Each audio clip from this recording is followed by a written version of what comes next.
안녕하세요. 절대값TV의 명품 PD 한PD입니다.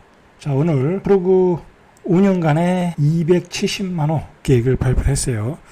자, 우리가 그 거창한 계획 중에 핵심만을 한번 찾아보죠.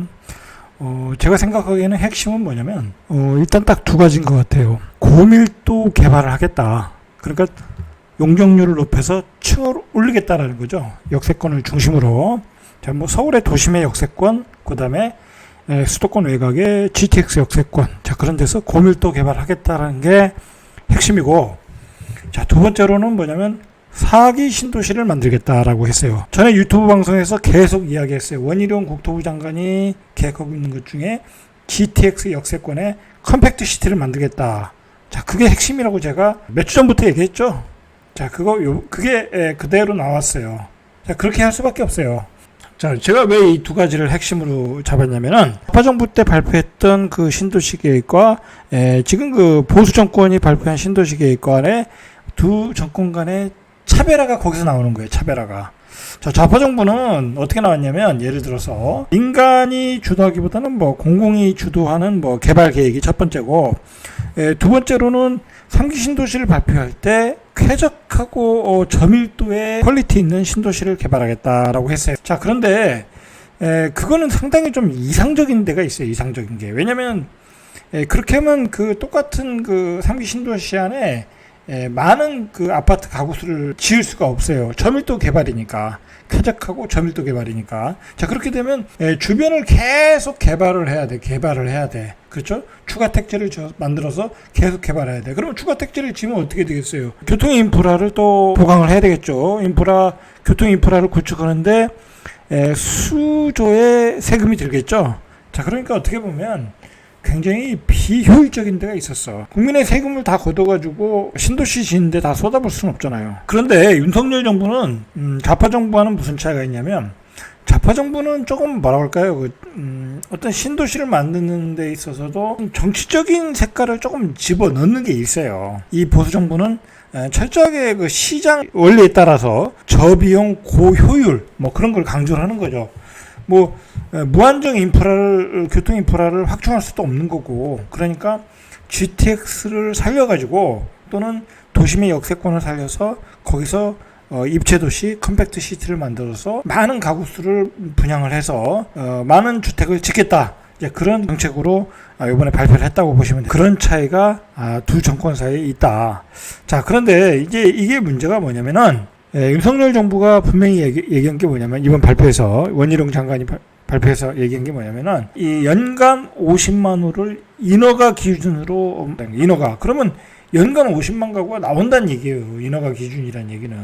뭐 조금 분양을 늦게 할 수는 있어요. 인허가를 막고 분양을 늦게 할 수는 있는데, 윤석열 정부의 이 계획대로만 된다고 하면 공급 물량 폭탄으로 구축의 거래는 싸그리 마른다는 거예요. 마른다. 앞으로 거래가 더 마른다는 거예요. 매매 심리가 죽는다라는 거예요. 2008년에 이명박 정부가 들어섰을 때 보금자리 주택을 발표했을 때와 비슷한 거예요. 이게 비슷한 유력을 발휘할 수 있어요. 임기 5년 동안에 250만 가구를 최소한 250만 가구를 만들어내겠다라는 거잖아요. 모자라는 부분에 대해서는 4기 신도시를 지정을 해서 공급을 하고, 그것보다 또 더 모자르면 더 추가로 택지를 지정하겠다라는 얘기 아니에요, 지금. 그렇죠? 굉장히 그 파괴력 있는 대책이라고 봐야 돼요. 이렇게 되면 그동안 집값이 3배가 올랐는데 조금만 10% 20% 빠졌다고 집을 안 사겠죠? 구축의 어떤 그 거래 시장은 그냥 말라버린다. 이것을 계기로 집값의 폭락이 더 가속화될 수 있다. 그렇게 보시면 될 것 같아요. 자, 그 중에 핵심이 바로 용적률을 올린다라는 거예요. 용적률. 그리고 도심에서 용적률을 올려준다는 것은 민간 업자들의 개발 속도가 굉장히 빨라질 수 있어요. 그렇지 않겠습니까? 사업성이 높아지니까. 마찬가지로 GTX 역세권의 고밀도 개발을 가능하게 한다고 하면, 그러니까 중요한 건 뭐냐면, 윤석열 정부의 이번 대책의 핵심은 민간업자 주도예요. 예전에 좌파 정부에서의 개발의 중심은 공공이 주도하는 정책이었다면, 윤석열 정부에서는 민간이 주도하는 방향인데, 이 고밀도 개발이 가능하다고 하면 GTX 역세권에서 많은 그 재건축 재개발이 일어날 수 있고 지정해도 많은 주택을 공급할 수 있고 그런 그 아주 파괴력 있는 정책을 발표했다 그렇게 보셔야 돼요. 참 그 이런 거 보면은 그 윤석열 정부가 인간 그 부동산 전문가들을 많이 자문을 구한 것 같아요. 그리고 추세 자체가 이제 컴팩트 시티니까 컴팩트 시티고 고밀도 개발이니까 그 추세를 잘 따라갔다. 자 그렇게 보셔야 돼요. 일부 전문가들은 이 대책에 뭐 알맹이가 없다, 뭐 구체적인 실행 계획이 없다 그러는데 자 중요한 거는 고밀도 개발 그리고 4기 신도시 추가 택지 지정 그리고 50만 가구 인허가 기준으로 50만 가구 공급한다. 그게 중요한 거예요.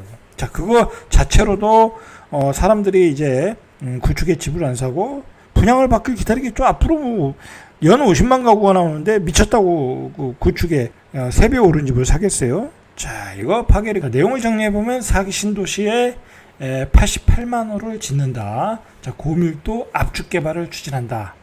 자, 신규 택지 조성을 하겠다라는 거예요. 그리고 정부가 이달 발표한 확실히 민간 주도예요. 이게 민간 주도가 되면 민간 주도는 말 그대로 이 인센티브만 주면 알아서 자기들이 빨리빨리 쳐요. 자, 그리고 이제 기존의 그 3기 신도시로 정해진 곳, 고향의 창릉, 남양주, 왕숙 이런 지역에는 역세권, GTX 역세권에는 컴팩트 시티를 줘서 더 많은 추가 공급을 하겠다라는 거예요.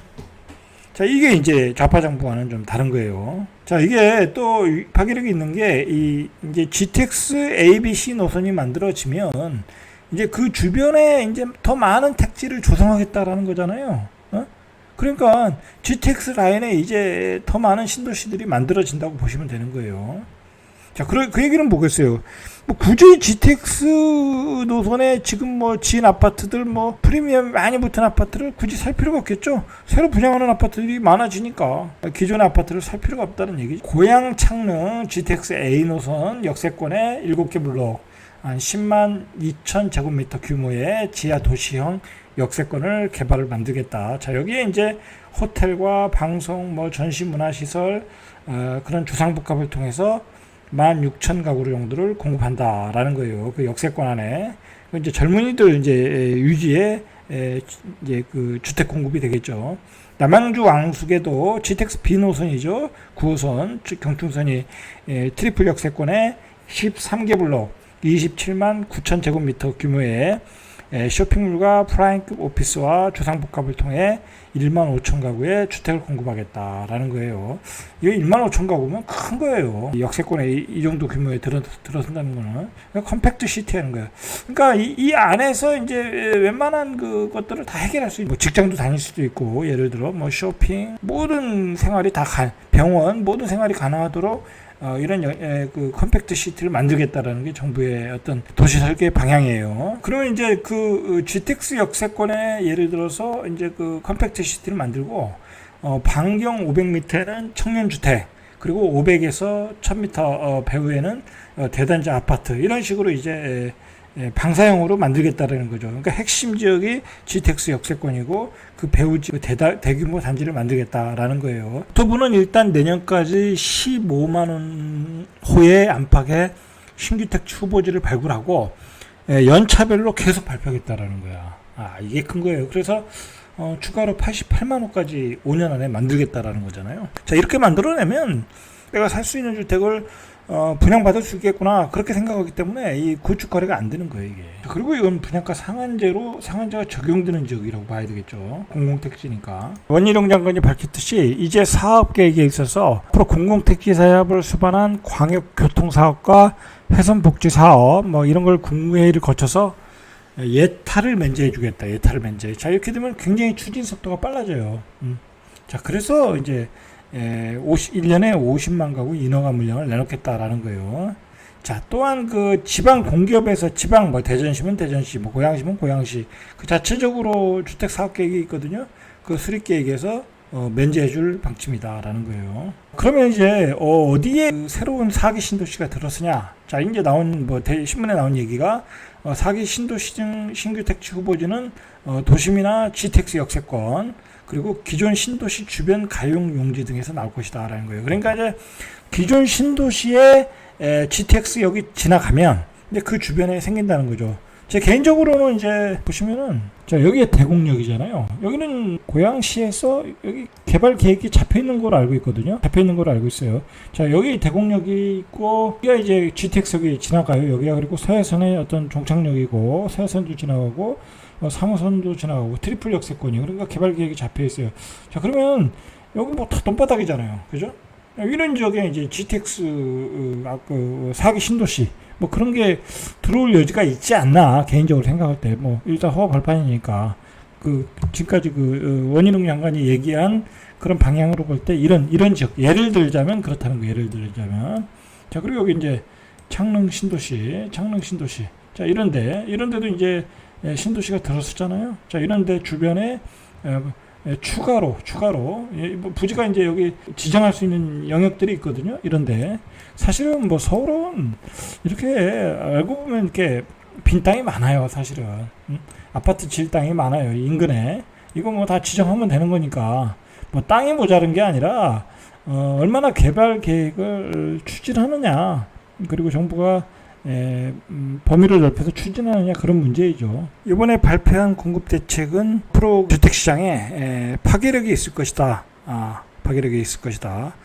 분명한 사인을 줬어요. 앞으로 추가로 계속 택지를 지정해서 GTX 역세권에 컴팩트 시티를 지어서 공급을 할 것이다. 자, 이거 사인을 제대로 읽으면 일반인들이 구축의 아파트를 안 살 가능성이 많다. 자, 그러면 거래가 마르고 가격은 더 하락할 것이라는 거예요. 그리고 앞으로 더 좋은 입지에 더 저렴한 아파트가 계속 나온다는 사인을 정부가 줬기 때문에 주택시장은 안정을 찾을 것으로 보입니다. 자, 이상 절대값TV의 명품 PD 한 PD였습니다.